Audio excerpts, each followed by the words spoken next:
Under the blistering Florida sun, where the land rolled flat and dry like God had run out of ink halfway through creation, Jedediah Jed Stone rode slow across the palmetto scrublands. His dun mare, Dusty, moved with the weary rhythm of an old soul. It had been 5 hours since he lost the calf's trail, its prints washed soft by last night's rain. But Jed kept going, not for the calf, not really. It was the quiet he chased, the kind of quiet that let ghosts keep their distance. The sky was a hard blue, the air heavy with iron and memory. If you love cowboy love stories with danger, redemption, and a little bit of mystery, drop a 1 in the comments and stay close. This is Wild West Love. A sound broke the stillness, small, wet, not animal, not wind. Jed stopped.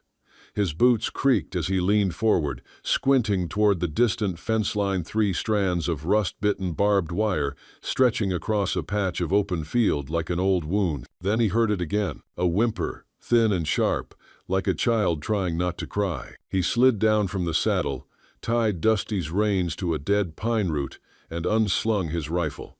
His heart slowed the way it used to before a gunfight measured. Deliberate, he moved through the sawgrass and sandspur barefoot to soften the noise.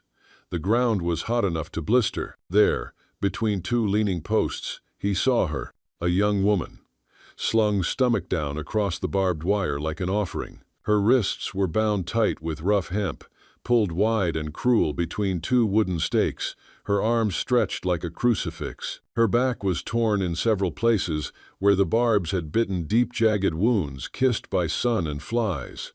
Her skin, the color of dark river clay, shimmered with sweat and blood. A strip of burlap cloth was tied across her eyes, already soaked and dark at the center. Jed's breath caught in his throat. Above her, nailed to the middle post, hung a wooden board smeared in red. The whites call it progress, not a name, not a charge, a sentence. He stepped back, bile rising. The sign felt personal, like it had been meant for him too. The wind kicked up, whispering through the grass like a warning from the dead. Jesus, Jed muttered, hand tightening around his rifle. The girl Gronita broken, low sound that stopped him cold. That sound didn't belong to an enemy or an outlaw. That sound belonged to the half-alive. I'm coming, he whispered, low but firm. Don't move. I got you. He slung the rifle and pulled the knife from his belt. Carefully, he stepped toward her, talking as he moved. You ain't alone now, you hear me? I'm not here to hurt you. She didn't speak, just breathed, shallow and strained. His fingers trembled barely but enough for him to notice. Not fear, not now. But rage, slow and cold, curling deep in his gut like a coiled snake. The hemp left angry red welts around her wrists, some cut to raw meat. She didn't cry out, only shuddered when his knuckles brushed her blood-slicked skin. He swallowed hard. She weighed nothing, and yet her silence was heavier than anything he'd carried since the war. Jedediah Jed Stone dropped to one knee beside the young woman draped across the barbed wire. Her body hung limp, wrists bound tight with hemp rope, blood seeping where the rusted barbs had bitten deep. The sign above her head read, "The whites call it progress." The letters smeared in fresh crimson, glistening like a curse in the sun. The wind curled hot around them, dragging with it the metallic scent of blood, sweat, and something that smelled like punishment. Jed's pulse slowed the way it always did before a gunfight, but his hands moved fast, his eyes scanning the damage, jaw locked tight. The barbs had done more than tearskin. They had left shame, branding, history. Hold on, he whispered, low and calm, like he was trying to soothe a wild colt. I'm getting you free. He slid the blade under the first rope, careful not to tug. The strands resisted, stiff with dried blood. As the hemp gave way, her arm twitched, a flinch born of instinct. Her breath came out in a hiss, barely audible, and her head lolled sideways. He repositioned, cutting the second rope. Each stroke felt too slow, each second too long. The final strand snapped, and her body slumped forward like a puppet whose strings had been severed. Jed caught her just in time, his arms slipping around her before she fell fully into the wire. The barbs still clung to her shirt, to her skin, but he eased her away, lifting gently. The flies rose in a furious buzz, disturbed from their feast. Jed ignored them. Her skin burned against his forearm, fevered and raw, but still alive. He'd seen death clean, fast, cruel, but this was something worse. This was what happened when men made themselves gods. When he removed the blindfold, her eyes stayed closed at first. Then, slowly, one lid lifted, dark brown eyes, rimmed with red. They flicked to his face, then away. He said gently, "You don't need to talk. Just breathe." She blinked once, twice. Her lashes fluttered like broken wings. The sun hit her face, and for a second she flinched, then looked straight at him. No thanks, no fear, just a question heavy as thunder. Why? Jed didn't flinch. He didn't have an answer. Only this truth. Some things you don't walk away from. Some names you don't let them carve into a woman's skin. He nodded once, slow. That sign is not true. He knelt beside her, pulled out a canteen, and poured water onto a square of cloth. He touched it to her lips. She flinched. "It's clean," he said, almost pleading. She opened her mouth slightly, enough to let the damp cloth pass. Her throat moved as she swallowed. That was when he noticed her age. Young, maybe 20. But her back told a different story. Scarred in a way no girl her age should have carried. The lines crisscrossed like she'd been caught between fire and time. "You Seminole?" he asked softly. Her brow twitched. No answer. "I figured." The cypress necklace gave it away. Around her neck was a single carved bead shaped like a teardrop. He looked again at the sign. The words. The blood. "They think you were helping someone," he murmured. "Or maybe you just scared them." A breath escaped her lips. "Not Kaida Sobe. Not yet." He wrapped his coat around her and lifted her in both arms. She was light, too light. Her body folded into his arms like she'd been meant to fit their bones, too sharp beneath heat-burned skin, breath hitching against his collar. She was burning up. Fever. Or maybe the sun had scorched her through. Jed shifted her slightly, careful not to press the wounds on her back. Her hair smelled of sweat, salt, and blood, matted in clumps. One scarred hand twitched against his chest, fingers curling instinctively in the fabric of his shirt, a wordless plea not to let go. Skin warm like fevered metal under sun. Her head lolled against his shoulder. Jed's boots sank into the sand with each step toward Dusty, his dun mare tied to a gnarled pine root. The air shimmered around them, waves of heat distorting the distance. The saddle creaked as they approached, the only sound besides the thud of his heart. He shifted her weight, hoisting her gently into the saddle. Her legs slid across the worn leather, limp but obedient. Her fingers twitched, curling weakly around the pommel. Jed reached for his coat, draping it across her back, shielding the wounds from the searing sun. Then he tugged the blindfold loose. Her eyes opened slowly, dark, rimmed red, fierce even through pain. She stared at him without speaking, and something in that stare hit him harder than any bullet ever had. "I'm Jed," he said softly, looping a quick knot around her waist to secure her to the saddle. "We're getting out of here." He swung up behind her, the warmth of her body pressing into his chest. His arms circled around her, fingers gripping the reins.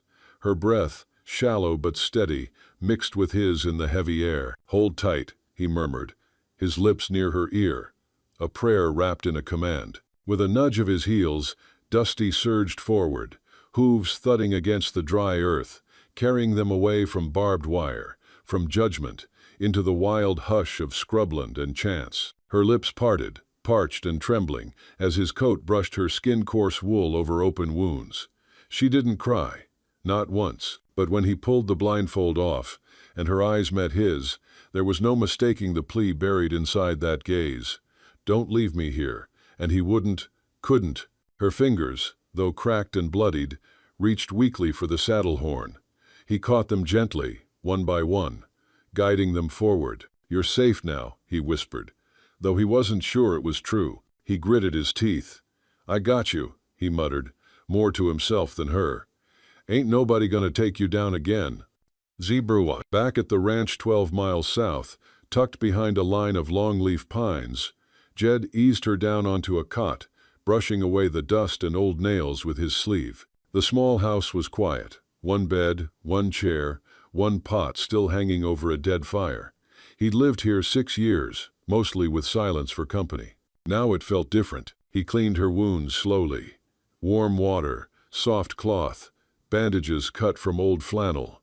She didn't speak, didn't cry, just watched him. Her eyes were clear now, though rimmed with mistrust. "What's your name?" he asked finally. "Nothing." He reached for the cloth again, dipped it in the basin. "I ain't one of them," he said. "I've seen what they do to your people. I don't agree with it." Still, no answer, just breath and stare. "You don't believe me," he said. "Can't blame you." He paused, then added quietly, "Once, I stood by and watched a girl I knew get taken. They said she was hiding runaways. I didn't say a word. I just stood there like a coward." He wrung the cloth again, eyes low. "Never forgave myself for that." He looked up and her eyes were on him now. Not just looking, reading. A flicker passed between them, not forgiveness, but something that lived next door to it. She opened her mouth, tried to speak, but all that came was a whisper, "Why?" Jed set the cloth down. "Why'd I help you?" She nodded once, slow. He ran a hand over his jaw, rough with 4-day stubble. Then he spoke. "'Cause no one did for her. And 'cause I ain't made of stone, not all the way." She didn't smile, but she closed her eyes. For the first time, the muscles in her brow loosened. Jed sat back in the chair and watched her breathe, watched the tremble fade from her hands. He didn't ask more questions. He didn't need to. Not yet. Because sometimes, the quiet between two people says more than words ever could. The next morning broke slow and gray, the kind of light that feels like it borrowed its shine from ash. Fog hung low along the tree line, drifting through the pines like something half-living, and the dew on the porch rail glistened cold and slick beneath Jed's hand. Inside, the girl still silent, still watching lay, wrapped in his old cavalry coat, the brown wool swallowing her frame. She hadn't spoken again, but she'd taken 2 spoonfuls of beans the night before, and when he'd left the room, she'd pulled the blanket up herself. That, Jed figured, counted for something. He poured black coffee into an enamel tin, the surface rippling like oil. He sipped, bitter and hot. The porch creaked under his boots. Out here, quiet had a weight to it. It pressed down on you, reminded you what you'd done and what you hadn't. The birds hadn't sung yet. That's when the sound came, hoofbeats. Distant at first, then sharper. Jed didn't panic. He set the cup down slow and walked to the corner of the porch where the rifle leaned, half hidden behind a crate of feed. His fingers closed around the worn walnut stock, just as a chestnut mare emerged from the mist, steam curling from her nostrils like smoke from a fresh-lit fuse. The rider was tall, lean, wearing blue cavalry wool, with gold braid dulled by time and dust. His hat sat low, shadowing a clean-shaven jaw and sun-hardened eyes. The badge on his chest caught what little light the day offered. "Jedediah Stone?" the man asked, reining in the horse 10 paces from the porch. Jed nodded once. "Who's askin'?" "Lieutenant Thomas Graham, Fort Hale." Jed kept his voice even. "That place still standin'. Thought the termites took it by now." The lieutenant didn't smile. He reached into his coat, pulled out a folded paper, and handed it down. Jed stepped forward slowly. The rifle stayed loose at his side, but his thumb found the safety just the same. He unfolded the paper. A sketch-roof charcoal, no name just. Wanted. For aiding and abetting fugitive slaves. Violent. Last seen near Cotton Creek. Seminole descent. His throat went dry. "You seen her?" Graham asked. Jed took longer than he needed to study the page, then looked up. "Can't say I have." The lieutenant tilted his head. "You sure?" Jed lit a beat pass. "Only girl been round here lately is my mule.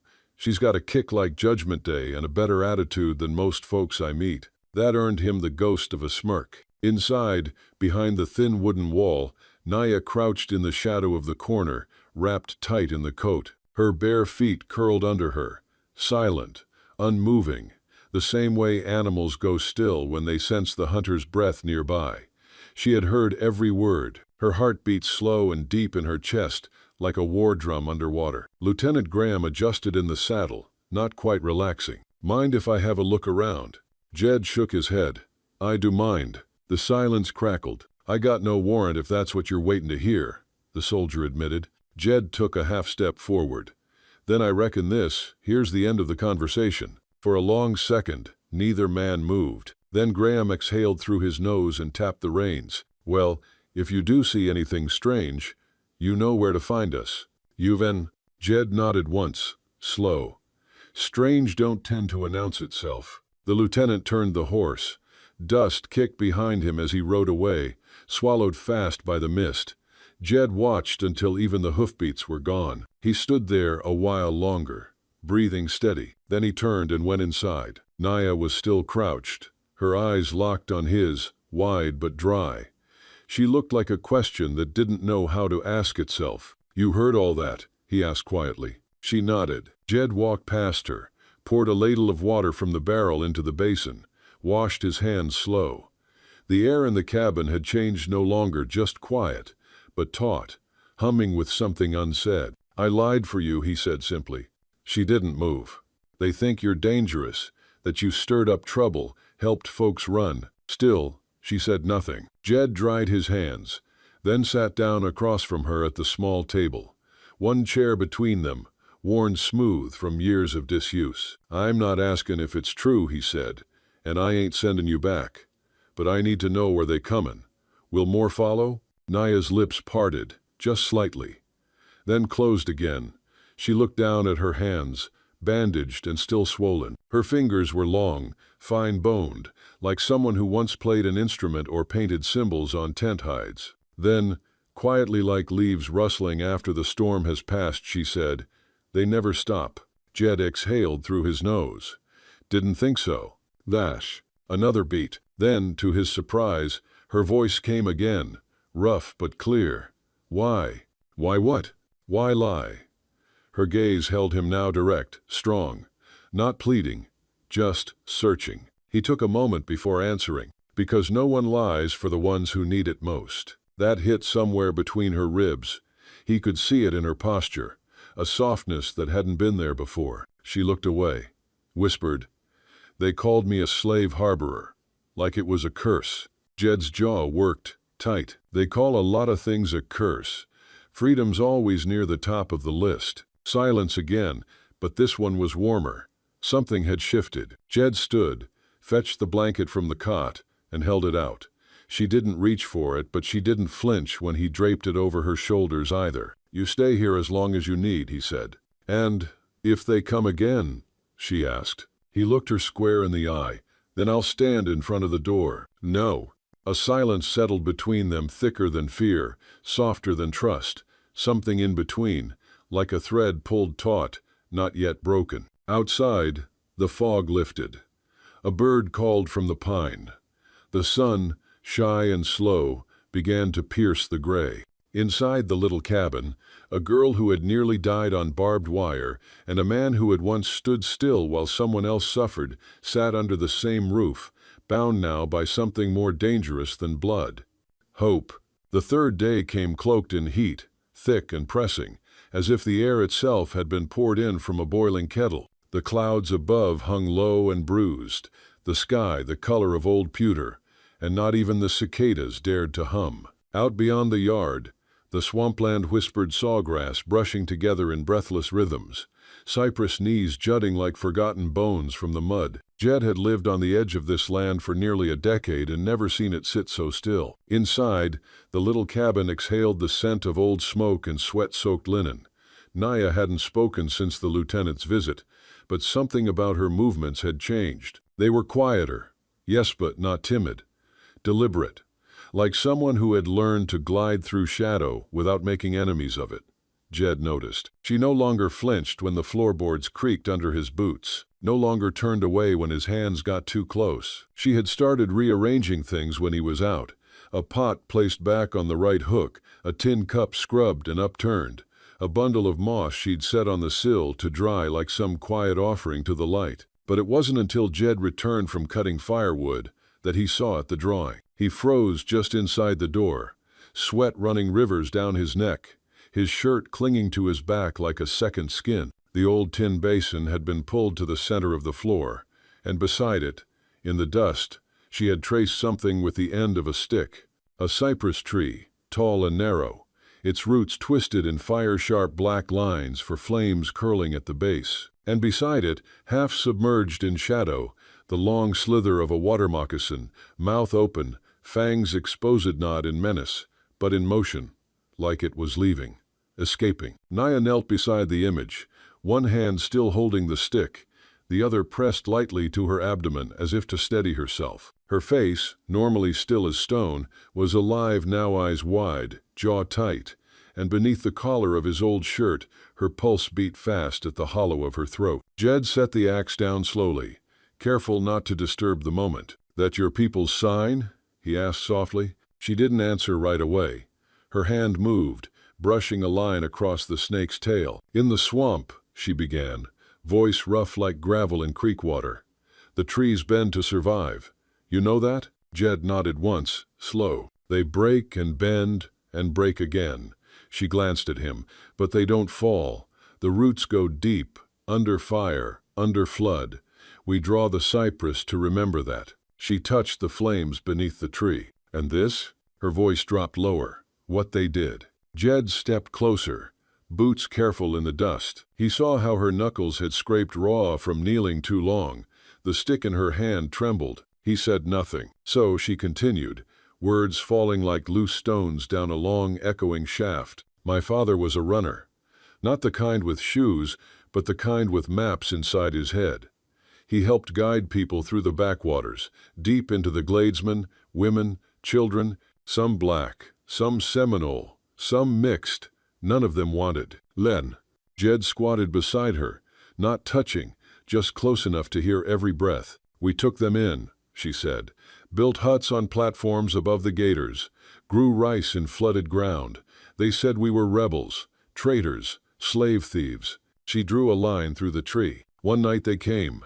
No flag, no warning, just torches." Her voice cracked, but she didn't stop. "They burned the huts, shot old men in their hammocks. My uncle died with a knife in his teeth. My little cousin, Shesh, tried to run, but they—" Jed reached out, not to touch her, but to plant his hand palm flat in the dust beside the snake.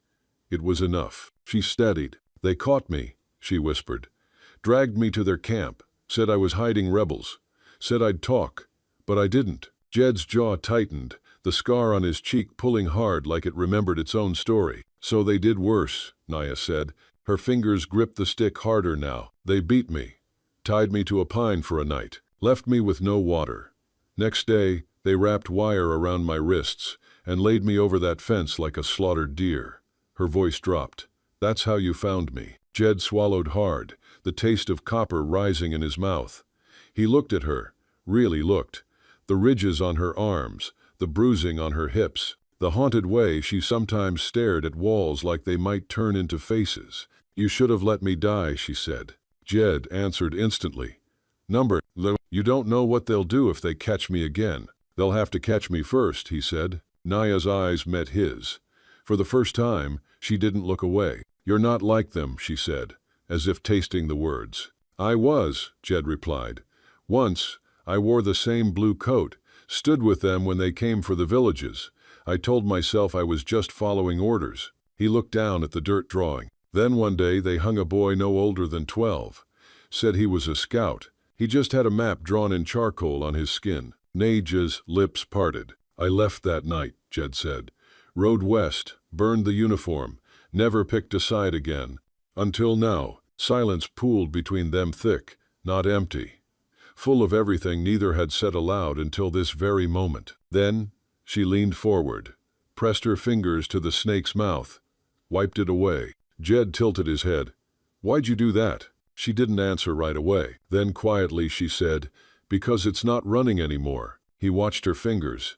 They were rough, scabbed, but graceful, strong. "I'm tired of running." Jed stood, held out his hand. She looked at it for a moment. Then, without hesitation, took it. As he pulled her up, she stumbled slightly, the weight of memory making her legs slow. He steadied her. Outside, thunder rolled somewhere deep, far off over the glades, But the air had shifted, something inside had broken, and something else had begun. The sun hadn't yet breached the ridge, but the world was already on fire. Not from flames, not yet, but from the quiet before them. Jed felt it first, long before he saw anything. A tightness in the air, like a breath held too long. The forest was too quiet, even for dawn. No birdsong, no rustle of squirrels, just the wet hush of fog rolling low over the pine needles, thick as poured milk, curling around roots and stumps like it had business of its own. He loaded the rifle in silence, every click of metal sharp against the stillness. Naya was by the hearth, braiding her thick black hair down her back with fingers fast but calm, her movements trained and sure, the kind that came from a childhood of running at sunrise and hiding by twilight. She'd wrapped her feet in strips of cotton and tied the edges with deer hide, the soles worn smooth from swampland and secrets. Jed watched her from the corner of his eye. He didn't have to say it. She already knew. "They're coming," she said flatly, eyes on the window. Jed nodded once. 3 riders, maybe 4, saw the trail a mile out. Hoofprints fresh as spilled whiskey. She didn't flinch. Instead, she stood and grabbed the flint knife from the mantel, slipped it into the sash of her waist. "What do we do?" she asked. Jed turned toward her, the rifle heavy in his arms. "We don't wait. Let." They slipped out the back like shadows, the frost-tipped grass crackling faintly beneath their steps. Jed led her through the thicket behind the cabin, an old deer path he'd cleared years ago, long since grown wild again. Branches clawed at their sleeves like jealous hands, but they didn't stop. They couldn't. The woods opened into a wide gully lined with fallen pine and ghost-gray moss, swaying like tattered flags. They crouched beneath the lip of the ravine, breath fogging in the cold, hearts beating louder than the rustling wind. Then hoofbeats, faint at first, but unmistakable, and a whistle. Short, sharp, military. Jed cursed under his breath. Union scout. Naya's face had gone still again. Not from fear, never fear, but focus, the way water stills before it floods. She turned to him suddenly. "Jed, if they catch me, they won't." "But if," I said, "they won't." Though.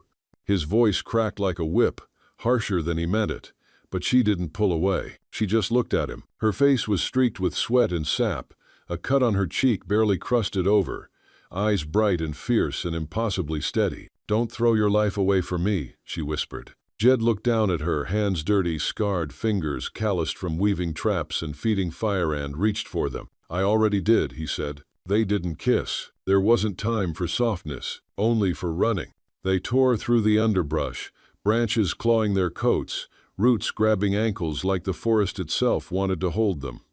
A shot cracked behind them, then another. Bark exploded above Naya's head, raining down splinters. She didn't scream. She just kept running. They reached the riverbank by midday, lungs burning, feet raw. The old wooden ferry Jed had once tied up was half sunken, but still floating. He shoved it off with his shoulder, half dragged her aboard, and they pushed into the current, hearts thundering louder than the water. Naya collapsed on the deck, arms trembling, but eyes still sharp. Jed kept watch with the rifle slung low, scanning the tree line for riders. Then movement. Figures in blue, muskets raised. The first bullet hit the river, kicking up a geyser of muddy water. The second tore through the sail rope, sending the canvas flapping like a wounded bird. Jed shouted, "Down!" But Naya was already crawling toward him, grabbing his coat. "Take cover!" They rolled behind a crate of old flour sacks, just as another bullet slammed into the wood beside them, sending a spray of splinters across Jed's arm. He gritted his teeth. Blood dripped down his sleeve like red ink. "You're hit," she gasped. "I've had worse." The river bent sharp to the left, trees growing denser along the edge, a natural blind. If they could make it past the bend. Then came a shriek. Animal, high-pitched. Their horse, tied to the rear of the raft, bucked wildly as a bullet clipped its haunch. It thrashed, eyes rolling back, and with a final cry, tore loose and vanished into the brush, leaving behind a trail of blood and broken branches. Jed cursed under his breath, gripping the oar tighter. "We're exposed now." But Naya didn't look afraid. She looked furious. "I'm not dying here," she spat, crawling to the edge of the ferry. Jed grabbed her wrist. "What are you doing?" She pointed toward the bank. "There's a switchgrass tunnel. Leads to the old Seminole pit. My father built it. They'll never find us there." Jed looked at her, saw the steel in her bones, the fire behind her sweat-slick brow. He nodded. "Go."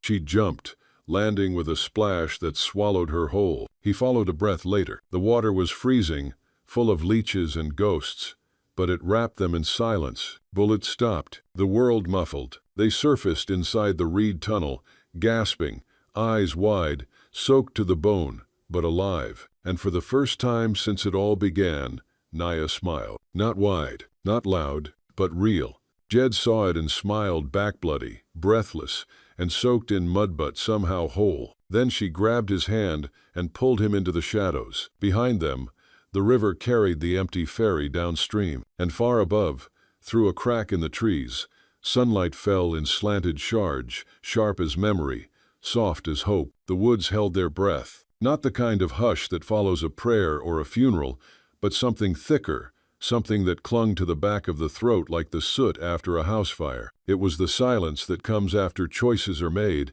and can't be taken back. Jed leaned against the rough bark of a poplar tree, one hand pressed to the ragged wound on his shoulder where the bullet had kissed bone. Blood soaked through his shirt in wide rust-colored blotches, drying like a map of loss across his chest.